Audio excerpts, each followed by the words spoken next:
Сәлем достар, оңай жасалатын, бар болғаны 5-ақ минут уақытыңызды алатын, балалардың ең жақсы көретін печеньеларының бірі шоколадты печенье жасаймыз.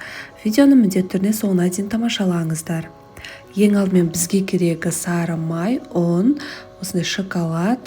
Шоколадтың кез келген түрі жарайды, жұмыртқа және де қопсытқыш керек. Алдымен майымыз бен шоколадымызды микроволновкаға салып ерітіп аламыз. Мінекей ерітіп, жақсылап араластырамыз. Жақсылап еруі қажет.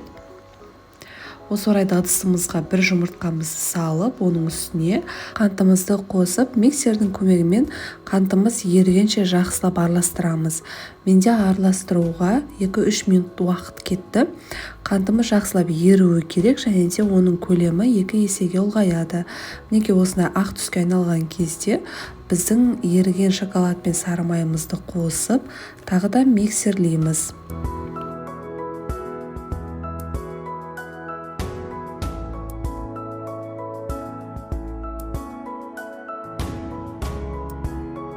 Ұнымызға қопсытқышымызды, яғни разрыхлителімізді араластырып аламыз. Одан соң аз мөлшерден қоса отырып, осындай лопатканың көмегімен жақсылап араластырамыз. Барлығын бірден сала салмаңыздар, осылай аз мөлшерден сала отырып араластырыңыздар. Мінекей жақсылап араластырдық. Осындай массада болып шығады. Қатты қою емес, қатты сұйық емес. Мінекей осындай массада болып шығады. Осы орайда міндетті түрде пештеріңіз қыздырып қойыңыздар.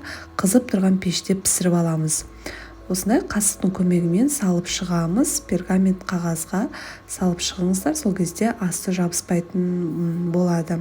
Қызып тұрған пеште 180 градуста 15 минуттай пісірсеңіздер жеткілікті. Мінекей біздің печеньеларымыз дайын болды. Міндетті түрде жасап көріңіздер.